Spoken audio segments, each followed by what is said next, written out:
Hello everyone. Before we begin, take a second to like this video, subscribe to this channel, and leave a comment with where you're watching from and what time it is there.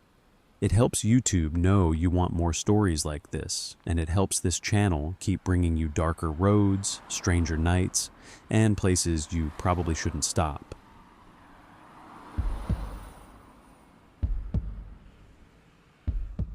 Laura Bennett knew something was wrong when the cones started before the overpass, but the road crew was nowhere in sight. It was after midnight on State Route 19, 8 miles outside Westbrook, and her headlights were the only moving lights on the road. She had just finished closing the pharmacy. All she wanted was to get home, wash the disinfectant off her hands.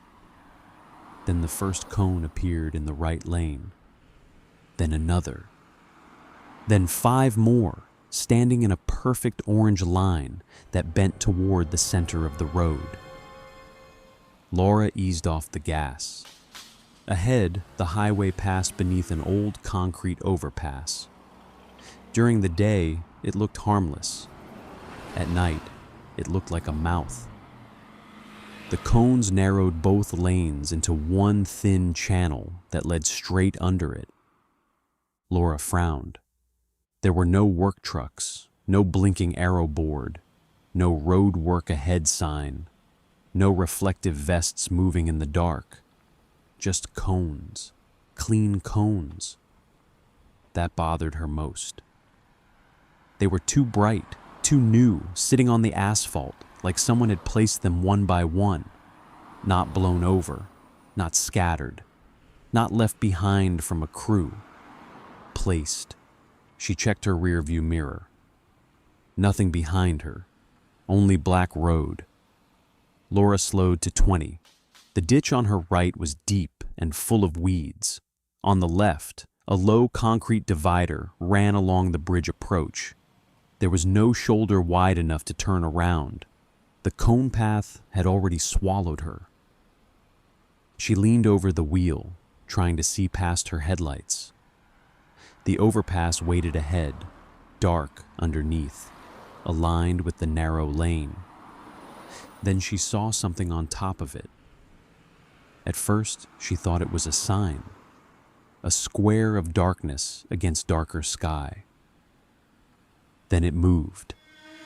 Laura's foot shifted from the gas to the brake. The car rolled slower.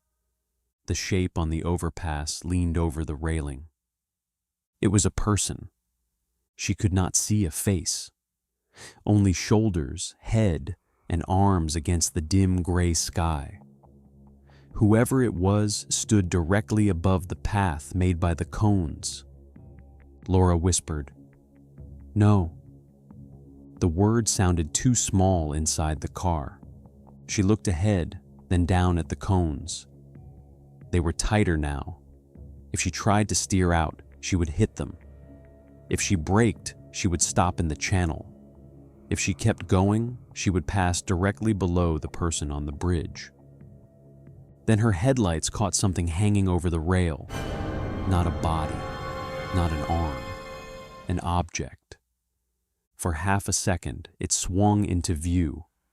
A dark block tied to a pale rope. Heavy, square, dangling just beyond the concrete edge. Then the road rose slightly and the object vanished above her windshield line. Laura's stomach turned cold. She understood it all at once. The cones were not warning her about danger.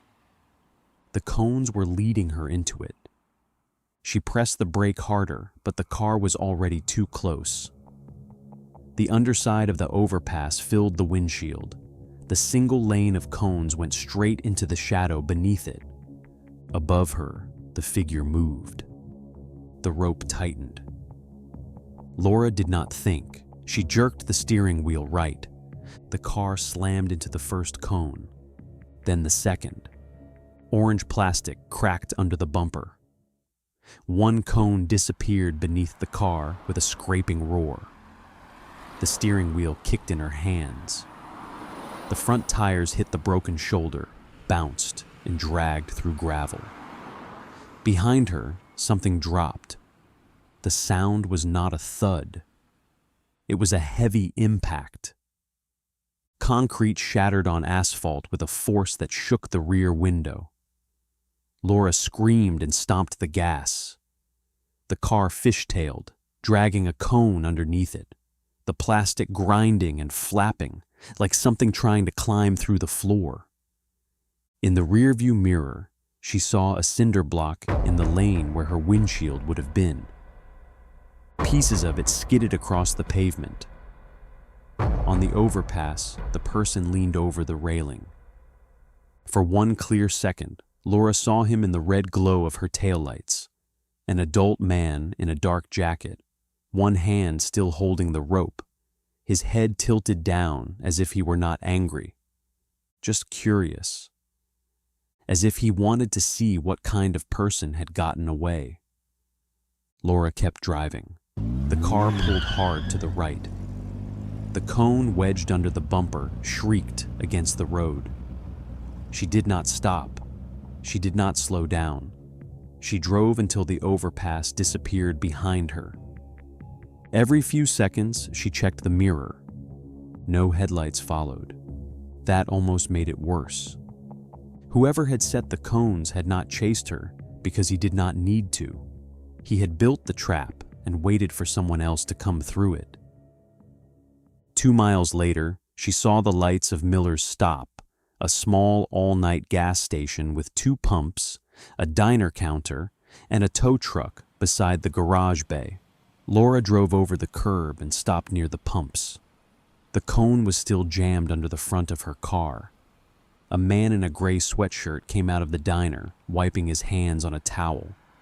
He was in his 60s, with a name patch that said, Carl. "You hit something?" he called. Laura tried to answer, but her mouth would not work. Carl looked down at the cone, then at the scratches carved under her bumper. His expression changed. "Where'd you come from?" he asked. "Route 19, Laura said. "The overpass before Westbrook." Then he looked past her, toward the dark highway. "There's no construction out there," he said. Laura started shaking so hard she had to sit on the curb. Carl pulled out his phone and called someone. Laura could not focus on the words. She only watched the road she had come from. For a few minutes, nothing moved. Then, far away, beneath the black shape of the overpass, another pair of headlights appeared. They slowed. Laura stood up. The headlights crept toward the bridge. Then, one by one, they began to follow the orange cones. Ray Mercer knew the man outside his shower room had his keys when he heard the little brass tag hit the tile. He was barefoot, still wet, with a towel wrapped around his waist. Steam covered the mirror. His jeans hung from the hook near the sink, but when Ray shoved his hand into the pocket, his phone was gone. So were his truck keys. For a moment, he could not understand it. Then the key tag jingled again on the other side of the door. Ray stopped moving. The shower room at Pine Ridge Travel Center was small and bright. White tile, metal bench, plastic trash can. One locked door that opened out into the shower hall. No window, no second exit. Ray had been driving since before sunrise, hauling frozen meat through Bell County. Pine Ridge was familiar. Big fuel lot, clean showers, bright store. He had parked his white Freightliner in the back row, paid at the counter, and heard the cashier call, "Room 6 for Ray." While he was putting the receipt in his wallet, a man in a brown work jacket had bumped his shoulder. "Sorry," the man had said. Ray barely looked at him. Now, standing half-dressed in room 6, Ray remembered the bump. He looked at his empty pockets again. The man outside said, "Ray?" His voice was calm, almost friendly. Ray did not answer. A line of muddy boot prints stood in the hallway light beneath the door. They stopped directly outside his room, facing inward. "Ray," the man said again, "take your time." Then something heavy rolled against the door from outside. Ray grabbed the knob and pushed. The door opened 1 inch and stopped. He pushed harder. Wheels squeaked. A cleaning cart had been shoved in front of the door. Ray stepped back, his wet feet cold against the tile. The man had not only taken his phone and keys, he had blocked him inside. Ray slammed his palm against the door. "Hey!" The sound went nowhere. The shower hallway was set away from the main store, behind a heavy brown door. The fans were loud. The rooms were thick and sealed. It was built so drivers could shower in peace. Now it kept his voice inside. The muddy boots shifted, then turned away. Ray listened to the footsteps move down the hall. Slow, unhurried. The brown service door opened, then closed. Ray pressed his forehead against the cool door and listened. For several seconds, there was only the fan and the faint drip from the shower head. Then, from far beyond the wall, he heard his truck start. The deep cough of the engine rolled through the building. Ray's whole body went cold. His rig had a rough start, a low shake before the idle settled. He had meant to fix it for 2 months. No other truck in the lot sounded exactly like that. Now it was running without him. Ray beat both fists against the door. "Open this door!" No answer. He kicked the bottom once, not to break it, just to make noise. The cart rattled on the other side, but held. He shouted until his voice scratched. Then the horn sounded from the lot. One short blast. His horn. Not an accident. A signal. Like the man wanted Ray to know he had reached the cab. Ray grabbed his jeans and pulled them on over wet skin. He did not bother with socks. He jammed his feet into his boots, still unlaced, and kept shouting. Minutes passed. Too many. Then a voice answered from far down the hall. "Room 6? It was another driver. Ray yelled, "Get the clerk! My truck!"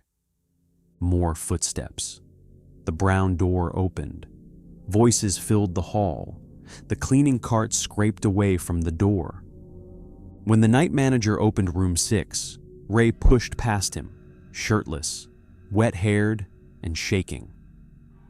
"Back row," Ray said. "White Freightliner." They ran through the store. The coffee machines hummed. 2 men at the counter turned to stare. Ray did not care. He shoved through the side door into the cold night air. His truck was still in the back row. The engine was running. The driver's door was open. Ray stopped 10 feet away. A security guard from the fuel desk came up beside him with a flashlight. The night manager stayed near the door, already calling police. The guard climbed the first step and shone the light into the cab. "Come out," he said. Nobody moved. Ray's keys were in the ignition. His phone lay cracked on the floor mat. The driver's seat had been pushed all the way back. The sleeper curtain was closed. Ray never closed that curtain when he parked. The guard backed down and called for the 2 other drivers from the store. They stood on either side of the truck, not touching it, just blocking the steps and the narrow gap behind the cab. The guard reached up with the flashlight and pulled the sleeper curtain open. For 1 second, nobody spoke.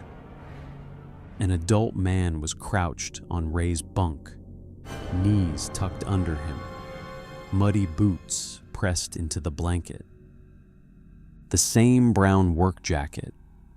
In one hand, he held Ray's spare jacket from the hook behind the seat. In the other, he held Ray's key tag. He looked past the flashlight, straight at Ray. Then he smiled, not wide, just enough to show he knew Ray had almost been too late. The sheriff arrived 12 minutes later. They took the man out of the sleeper, cuffed him beside the truck, and found Ray's phone, cracked but still working, under the pedal. The man had not made it out of the lot because he had stalled trying to move the rig before the air pressure built. Ray got his keys back, but he did not drive that night. He sat inside the store until sunrise with a borrowed sweatshirt over his shoulders, watching the shower hallway door. Near dawn, one of the clerks rolled the cleaning cart back to its closet. Ray noticed something caught on the bottom shelf, a muddy brown work glove. Inside it was his shower receipt, folded twice. Room 6 for Ray. That was when he understood the worst part. The man had chosen him before he ever turned on the water.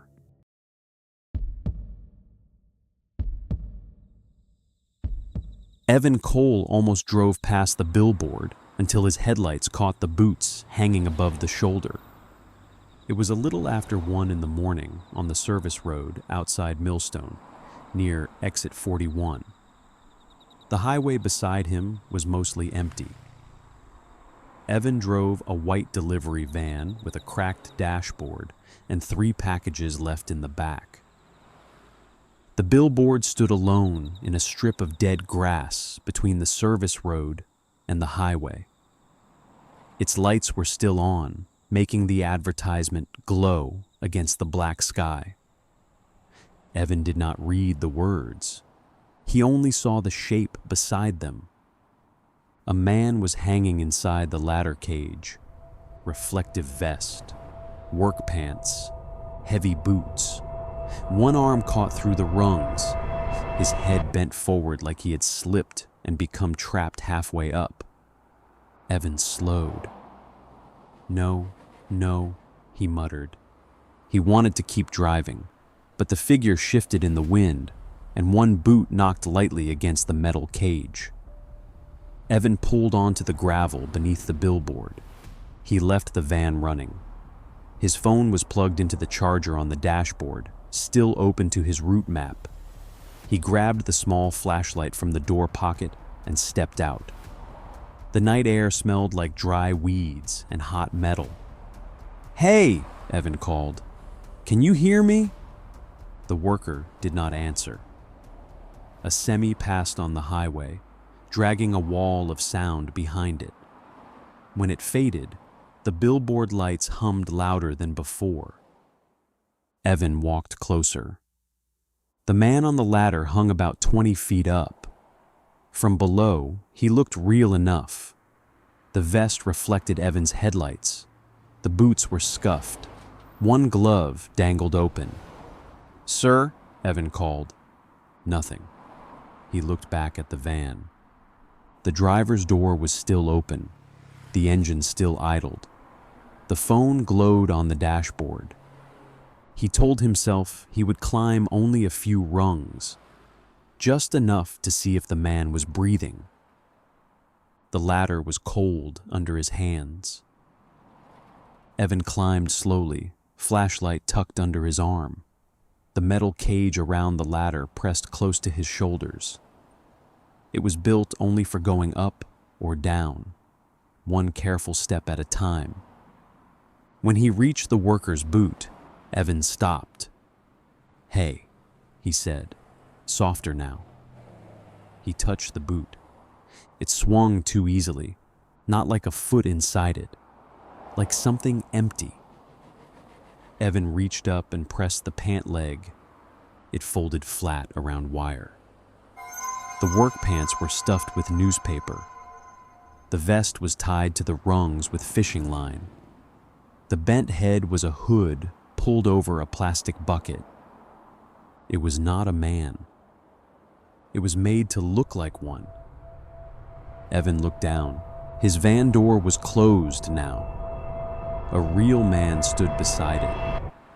He wore a brown jacket and a dark cap. The headlights were behind him, so Evan could only see the outline of his chin. In one hand, he held Evan's phone. The man placed it carefully on the gravel. Then he stepped on it. Evan heard it from the ladder. "Come down," the man said. Evan did not move. The man walked to the bottom of the ladder and stood there with both hands at his sides. He was not rushing. He was not climbing. He did not need to. Evan was 20 feet up, trapped inside a metal cage with a fake body hanging against his shoulder.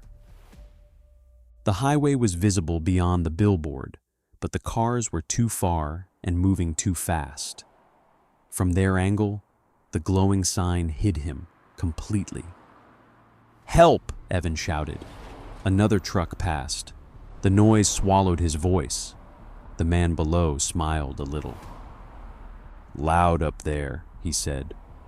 Evan climbed higher because going down meant putting his feet within reach of the man. At the top of the ladder, a narrow service platform ran behind the billboard. He squeezed onto it sideways. The wind hit harder there. The billboard face blocked most of the road. Its metal frame rattled with each gust. Evan moved along the thin platform, one hand gripping the rail, the other holding the flashlight. Below him, the man followed on the ground. Wherever Evan moved, the man moved underneath. Near the far end, Evan saw a floodlight mounted to the lower frame. Its power cable ran loose along the metal, held by old clips. The man had moved away from the ladder and was standing almost directly below the light. Evan kicked the metal housing once. It held. He kicked again. The bracket snapped. The floodlight dropped, hit the frame, and burst against the gravel with a hard white flash. The man stumbled back, covering his face. Evan did not wait. He climbed over the side rail and slid down one of the angled support beams. Halfway down, his foot slipped. He fell the last few feet onto the roof of the van.